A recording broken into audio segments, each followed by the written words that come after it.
Yo guys, check. Kamusta mga idol? So ay mag-update tayong Tuesday night mga lods. At grabe ang mga news natin. May update tayo sa balita natin kanina na malupit mga lods. No, syempre bago ang lahat, sana i-like niyo yung ating video. Subscribe sa mga hindi pa nakasubscribe, lalo na kung gusto niyo yung ganitong news, everyday update, globally, crypto news, at kung ano-ano pang news, trending news mga idol. No, subscribe na kayo sa channel natin. Okay? So malupit ang mga news natin. Umpisahan na natin sa update natin sa news natin kanina kay Yorme, no? So kanina binalita natin na si Madam, yung babaeng rider na na-hold up doon sa Road 10, no? Pier 16. So ngayon, ayan, nahuli na ni Idol, no? Ni Yorme ang dalawang sutoy na yon, okay? So tignan natin ha mga lods ha, kasi dito yeah. Meron pong isang insidente at ipinagpapasalamat ko sa malakas na loob ng isang netizen na nabidyohan. Pakita nyo nga yung video. So ito yung sinasabi ko mga idol, no, na kahit na hindi tumulong kasi takot na nga talaga iba makialam diyan, pero ang ginawa ni Madam nung ni Ate nung asawa ng driver, 'di ba, sabi ng driver, video mo. So nabidyohan nila, ayun na yung pinakatulong mga idol na nagawa nila, no. So dito sa panahon sa oras na to, kung titignan nyo, maraming takot dito sa dalawang kupal na yan. Dahil may hawak silang patalim at kung ano-ano na hindi ko alam. Pero syempre dyan, takot sila. Imagine yung nararamdaman ni Madam, yung ino-hold up. Talagang matotrauma talaga, mga idol. No? So, tignan natin yung gagawin ni Yorme dito nung hinarap niya sa TV o sa camera. Insidente. Nabidyohan. Ayan po.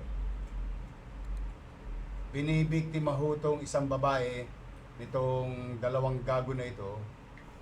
Kung pansinin nyo, ito, aambahan niya ng saksak mga idol Muntik pang saksakin. Diri mo, pera lang ang lakad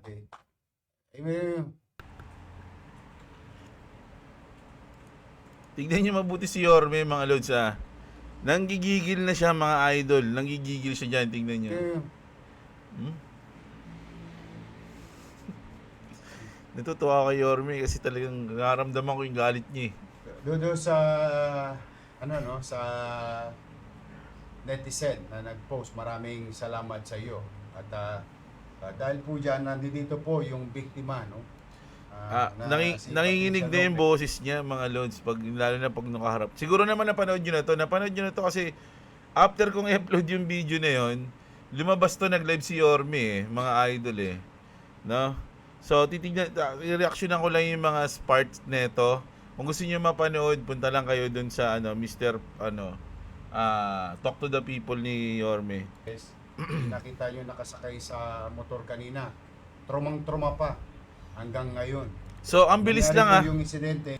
Ang bilis lang mga idol, madaling araw nangyari yon, alas 3. Hindi Kasi ngayon lang siya nag-live si Yorme. Ibig sabihin, sabi nung driver, di ba, ano pa yun, Thursday? Kaninang madaling araw, alas 3 sa madaling araw. Hindi ko naman maintindihan sa mga to. Kala yata nito mga to, joke kami. Sinabi ng... Ibig sabihin, hindi pala Thursday. Kaya di ba sabi kayo sa video Thursday, alas 3. Tuesday pala siguro yun, Tuesday. Tuesday ngayon Di ba? So, ibig sabihin, kaninang madaling araw, nangyari yung krimen, no? Yung pag-hold up kay Madam. And then, nahuli agad nila Yorme, mga lods, no? Oras lang ang pagitan. Anyway, Miss Lopez, you're from Nabotas. Sensya mo na. Be that you are safe. Now, bilang tugon, Patricia Lopez, gusto po namin i-update kayo. Tingnan niyo yung tsura ni Yorme, gigil na gigil. Gusto niyang punitin yung mukha ng mga sutoy na to. Dalawa na yan.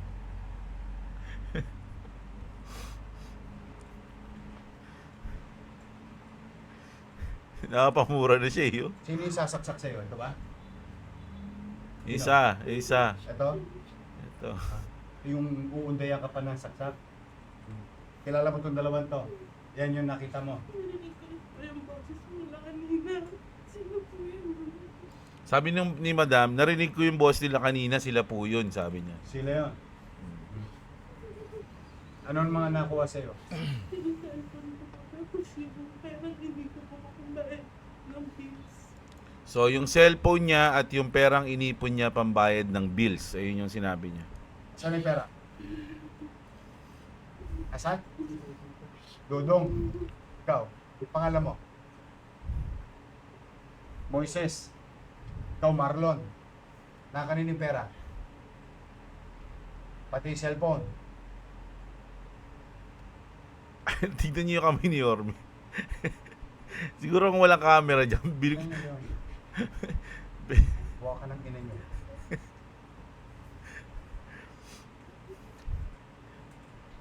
Nangigigil din ako kaya mapilapad yun. Parang gusto ko, sapakin mo na Yorme eh.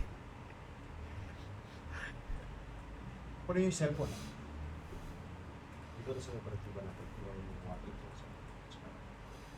Ito talaga yung makulit. Ba't sino si Dudong? Ha?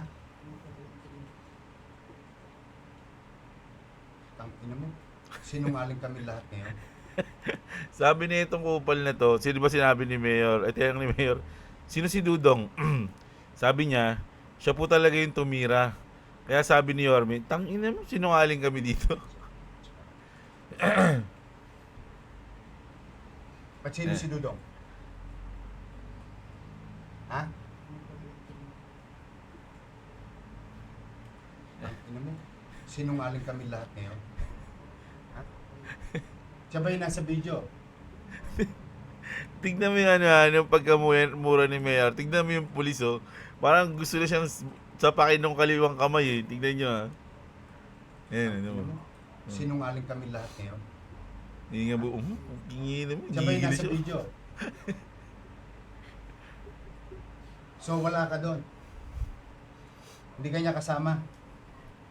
O, anong ginasabi mong siya talagang tumira?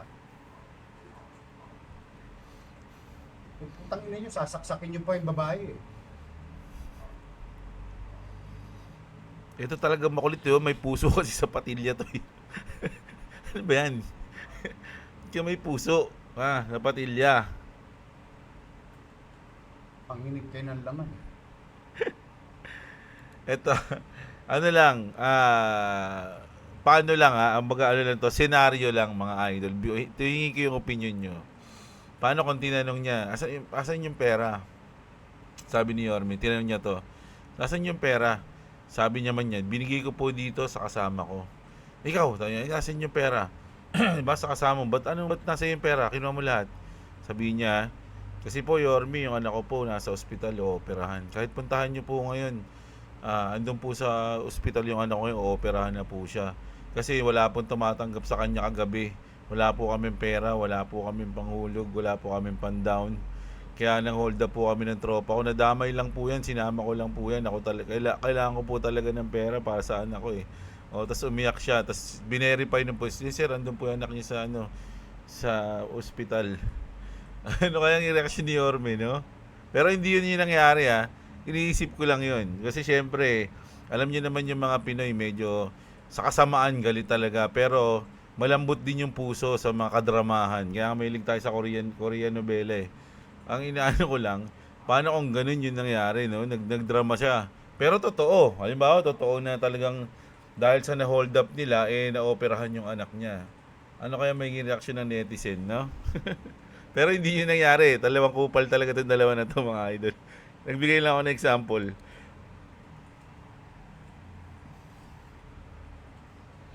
Ano si Dudong? Doon nyo piniprenda lahat ng ninanakaw nyo.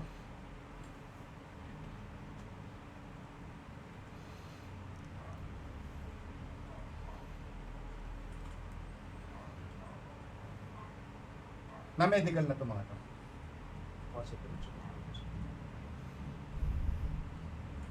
Anyway, So ayun nga mga idol, no. Saludo kay Yorme, mga idol, no, dahil oras lang nahuli na nila, no, yung mga sutoy na dalawang 'yan, no. Ang tatapang nila doon, no. Tapos pagdating dito, para mga basang sisiw, mga idol, ilang beses na nangyari yan mga lods, no. Sa karanasan ko sa tagal ko nabubuhay, 70 years na ako nabubuhay. Marami na ako nakitang mga ganyan, mga idol na yung matatapang sa una, pero pag nasukol na, puta, yung mga mukha nagiging anghel.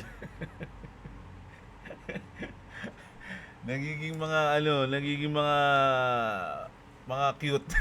Nagiging mga cute mga idol, no? So, ganoon lang. Naisip ko lagi yun sa mga maangas na tao. Pag kunyari may mga nakakaharap ako maangas na tao na laging mayabang, ganun, bukod sa akin, mas mayabang pa sa akin. Na, naisip ko, ano kaya itsura nito pag naging ano to, nasukol. Nga ganun. Hindi imagine ko yung mga mukha nila para hindi na ako mayabangan sa kanila. Ganun.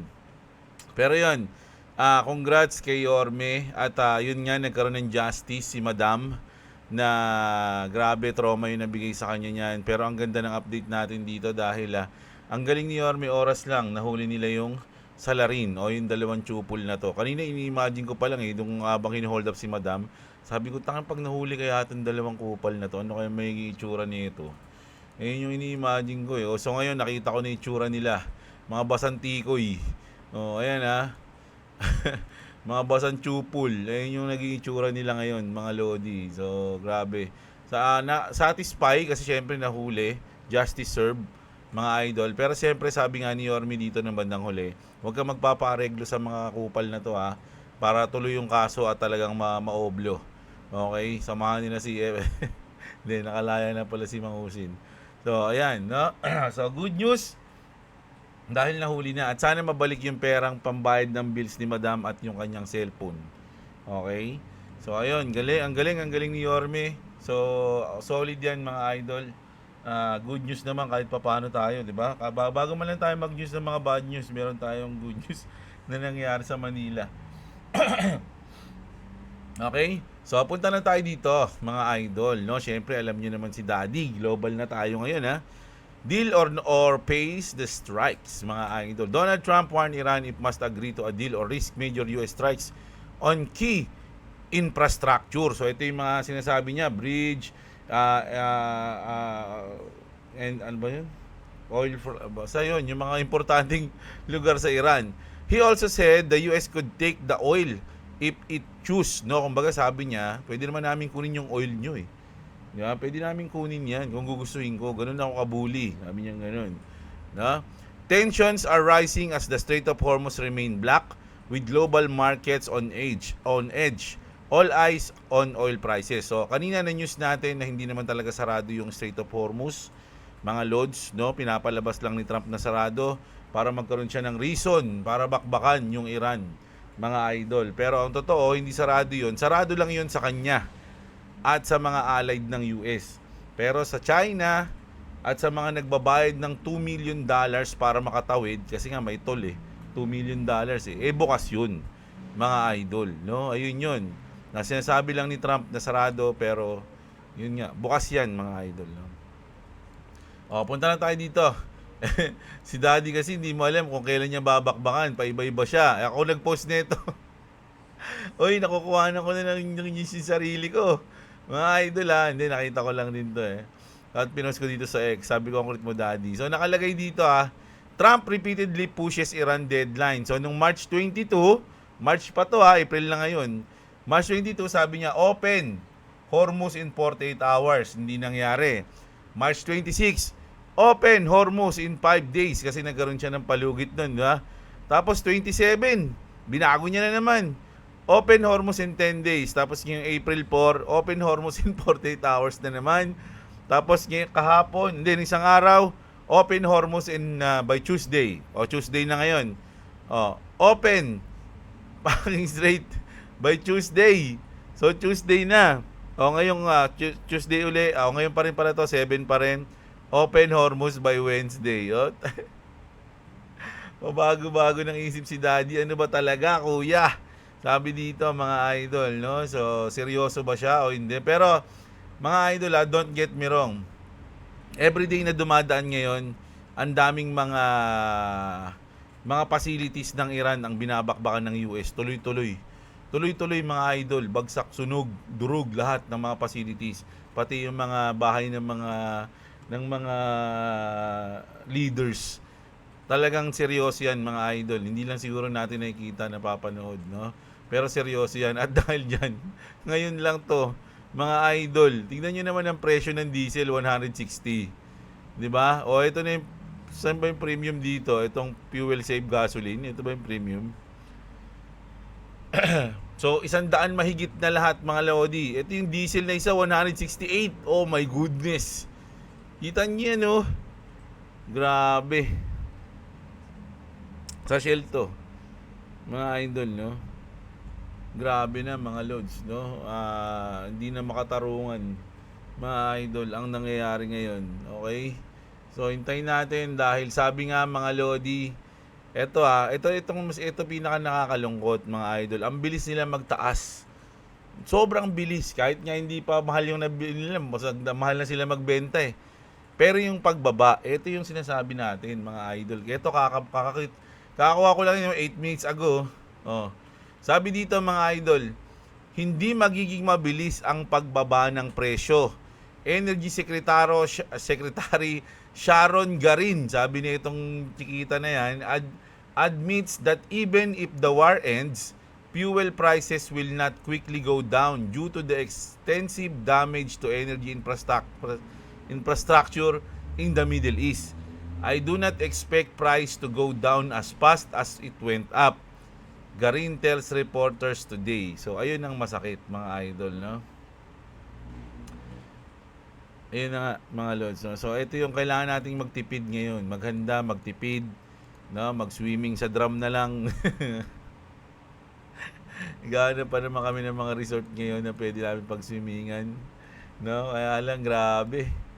Talagang pag lumabas ka ngayon, gagastos ka ng doble at baka higit pa sa doble mga idol. Kung nakaraang bakasyon, nakatatlong swimming ka, 4, 5 o 6 na swimming ka ng mga nakaraang bakasyon, ngayon mga 3, 2 na lang. Doble yung gastos eh.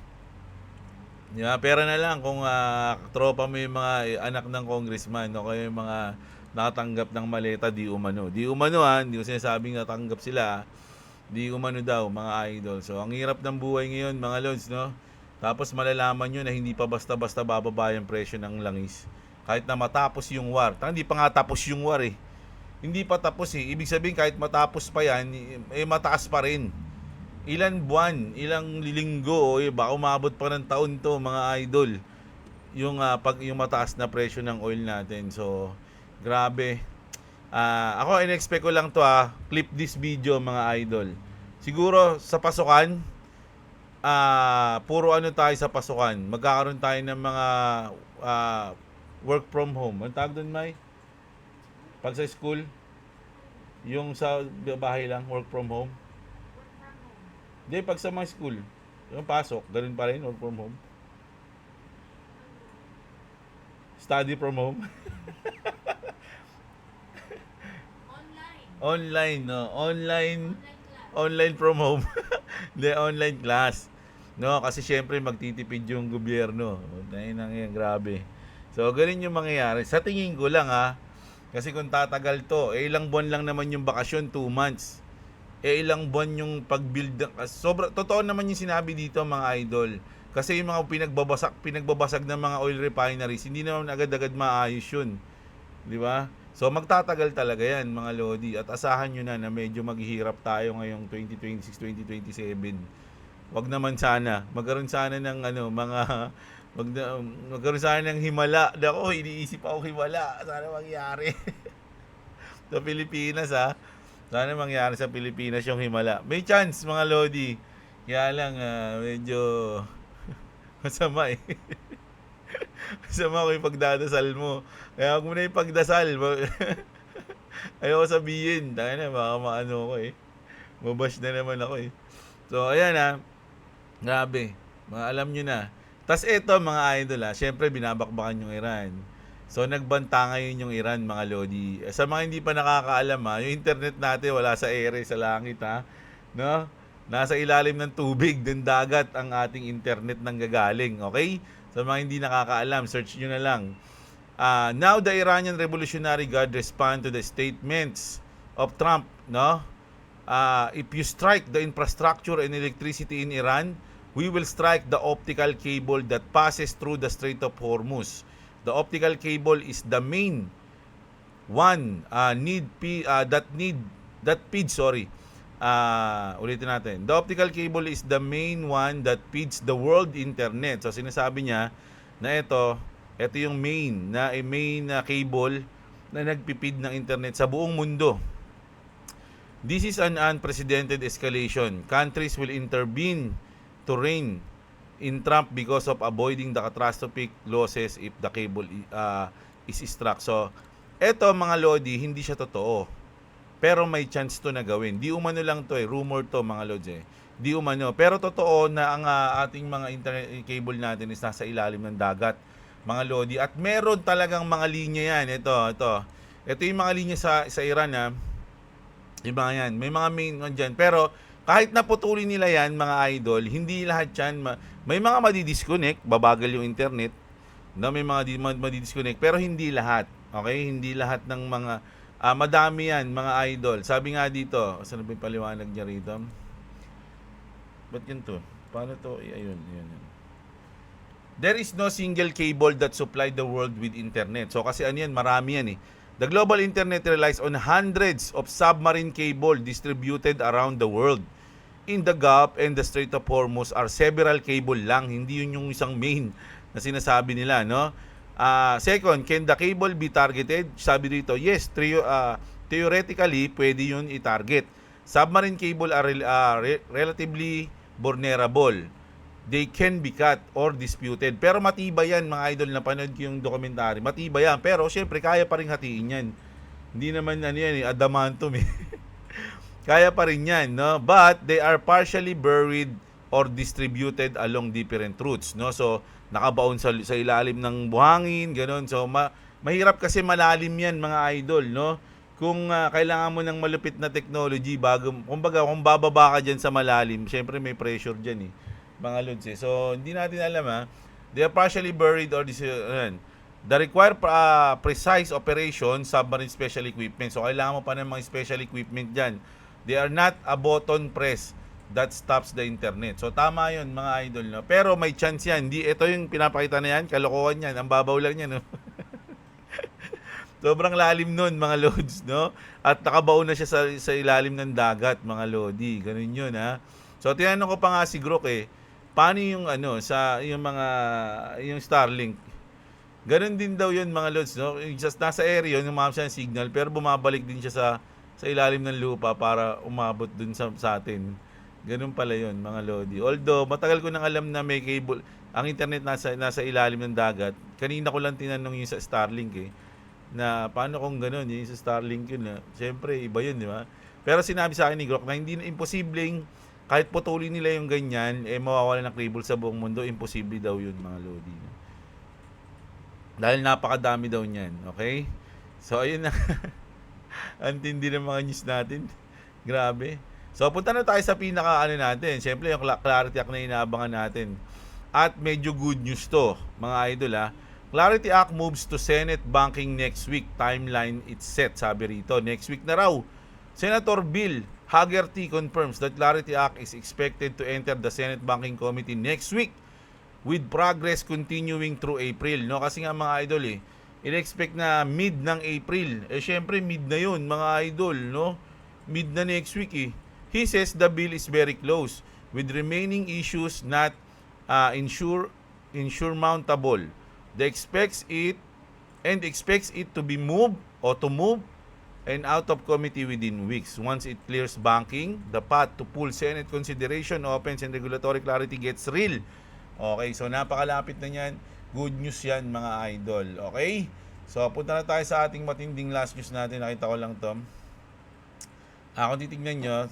This is the Honorable Sintern speaking from... Mute ko lang So, sa Tokyo to, mga lodi, no? So, kaya tinanong ko, explain this. Pero wala. Tangal naman niya ito ni Grok Minsan ganito to Sorry ulitin ko na lang. Kakalagay ko lang yan Explain the post of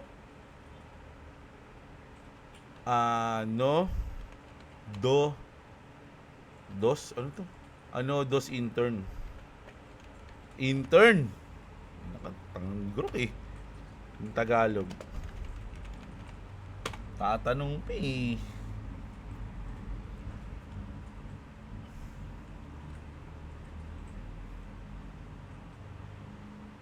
Ang post na Japanese, hello from Tokyo, kung hindi ka mag-register sa waiting list ng Adonos Neobank, pupunta ka sa impyerno.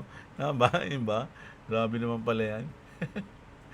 Ito ay isang humorous at edgy promo mula sa Adonos Intern, isang name style ambassador ng Adonos Finance sa XRP Ledger Ripple Ecosystem. Sa video, nasa Tokyo siya at isang event ng Adonos. Nakikipag-usap siya ng pabiro sa sa isang co-founder ng team member. Ang lalaking may black t-shirt na may logo ng Adonos. Ito yan. Pinapakita niya ang physical XRP coin. Ito, meron siyang coin ng XRP, mga idol, no? Hawak-hawak niya. Ayan, no? Physical XRP coin and boot nila. At ang QR code para sa waiting list. Tinatawag niyang mother-father ng biro at sinasabing kung hindi ka sasali sa waiting list ng kanilang neobank, bagong uri ng digital bank sa XRP Ledger, mapupunta ka sa impyerno. Adonos Finance, isang proyekto sa XRP Ledger na gumagawa ng neobank, parang digital bank, na pwede mong gamitin para mag-spend ng XRP at iba pang asset gamit ang Visa card, mabilis na transaksyon at iba pang DeFi futures. Tone ng post, very casual, meme, at over the top. Ginagamit ang Japanese caption para mas catchy dahil sa Tokyo sila. At ang punta sa impyerno ay pabiro lamang. Alam namin yun. So, ayun na nga. Ito pala yung Adonos na sa XRP Ledger ngayon. So, meron silang ganyang project ngayon, mga idol. No? So, ayan. Ayun yung news natin. Basa na tayo ng comment nyo. Medyo onti pa lang siguro yung comment natin dito kasi medyo maaga pa eh. Pero alas 10 nyo pa ito mapapanood. Siyempre, ang babasahin kong comment, mga idol, is yung nandito sa ating crypto news. Okay? Yo! So, tignan ko nga muna yung hindi kasi marami rin comment dito sa sa news natin dito sa babae, oh. Boss, di mawawala adik, mababawasan lang. Kahit saang bansa may adik, dapat dyan, Mayor, paigtingin nila ang police visibility dyan. Oh, yan. Nakakapanginig ng laman. So, ang daming comment dito, mga idol, no? Pabor ako sa martial law, pero lahat ng militar naka-body cam. Ayaw niyang magsamantala yung mga militar, okay? So, onti lang dito pala. So, punta na tayo dito sa kabilang video natin. Ayan, si Lisa Yonson, shoutout. Sa mga nag-comment dun sa ating news kanina, shoutout sa inyo. Si OTG, nag-register na rin ako dyan sa BitGet. Nilipat yung ibang holding ko sa Binance. Mahirap na, baka biglang mawala Binance. Di ko pa naman na-update. Clarity Act talaga ang susi para umangat ang market pag di napasa ngayong mid-year, antay tayo 2027. Naku, malayo-layo pa yun, mga lodi. Pero ang dami nyo ng XRP nun. Pagka ganun. Yeah? Si Phil Habis, always shoutout sa iyo, idol. Salamat po sa malupit na update, sabi ni idol. Kapag meron talagang celebration, sira lagi ang diet. So, nakakadaan naman pala sa Strait of Hormuz. Pero bakit kulang 2K yung presyo ng gasol ngayon? Nasa 1.5 ba, 1.6? 1.6 na ata, mga lodi, yung huli. Kasi hindi pa naman ako bumibili ng gasol. Kasi may gasol pa kami. No, dalawa kasi lagi yung gasol namin, yung mga lods. So, bago tumaas yung presyo, nakabili na ako ng dalawa. So, yung isa, reserva, yung isa ginagamit pa namin. So, medyo hindi pa ako nakabili. Pero may sinasabi, may tropa naman ako na ng gasol. Yun na nga, mahal na raw. Halos doble na. Kasi nabili ko yun, nasa 900 lang isa eh. Yung gasol, yung M-gas namin na dalawa, 900 isa, so nasa 1.8. Di ba? So ngayon, ang isa 1.6 na. So imagine, parang baka nang bumili ng dalawa. Idol, maganda ang kalalabasan ni XRP, lalo na this coming April 30 to May 1. Biggest event XRP Las Vegas, largest XRP conference in the world. Special guest nila si Sebek Network, Bitwise, Solana Network, and Caleb and Brown. Sabi ni Katoshi Coach Sprayers pala. Sorry yan. Ngayon lang ako natuto magbasa eh. Romel Babiera, shoutout sa iyo. Sela Bila, always yan. Miyaw si Idol. Dahil yan sa Nobel Peace Award. Isa pa yan. Kasi hindi nila binigyan si Trump ng award na Nobel Peace hindi niya binigay kay Trump noong panahon. Marami siya napagkasundo na bansa. Pero ngayon naging mga jinbo na siya. Nangyari dati, pinagbabati niya lahat na nagigera, di ba? Yung pagkaupo niya, tatandaan niyo yun. Pinagbabati niya lahat. Hindi siya binigyan ng Nobel Prize. Tangin niya, ayaw niya ng pagbati Pag-aawain ko na lang. Sali na ako. Ayun yung nangyari. Short is coming, Lods. Sabi rito ni Mr. Ides. Ayan, tuloy na babakbakan, Lods. Matigas ulit ng mga regime na yan. So, ayan, sabi ni Mr. Ides. Boss, puro fake news na ata ito.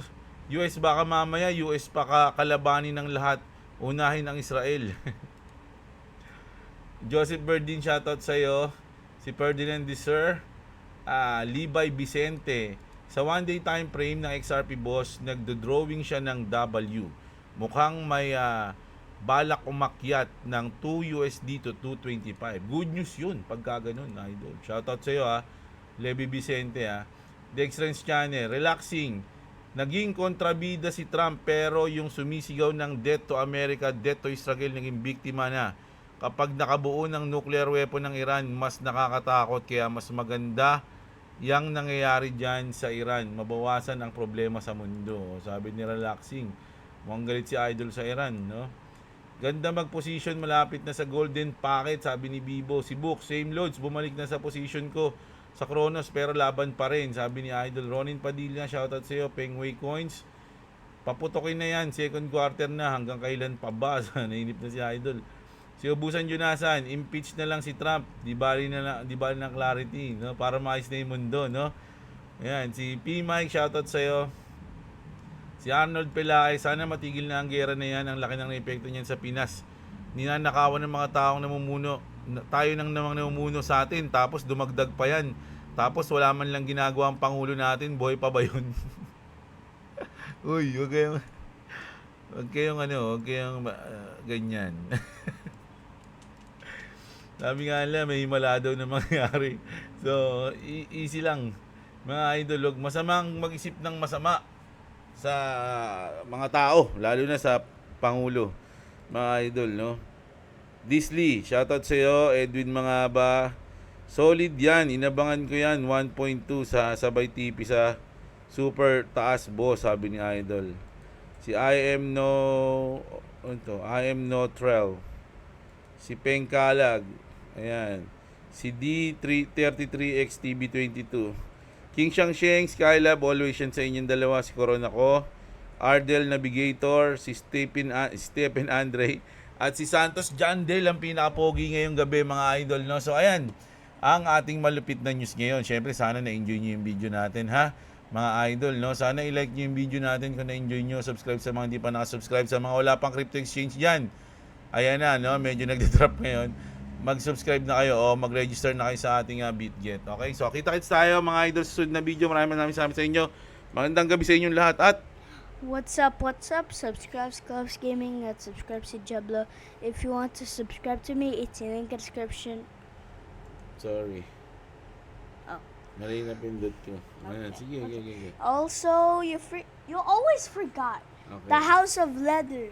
You need to buy the House of Leather for wearing. You know what? I won't say it. I won't say it. Just for wearing. Just buy it. To look good. No? Yeah, to look good. Or if you don't wear it, your pants will fall off. Right? Am I right? Right. Okay. So, ayan. Nasabihin niyo yung pangalan ko pag gusto niyo bumili ng House of Leather na belt, Napakatibay niyan, mga idol. Wala nang tatalo dyan sa belt na yan. No? So, pwede niyo na ipamana yan pag bumili kayo. So, kita-kits. Ayun lang. Magandang araw sa inyo at What's up? Bye-bye you. bye-bye.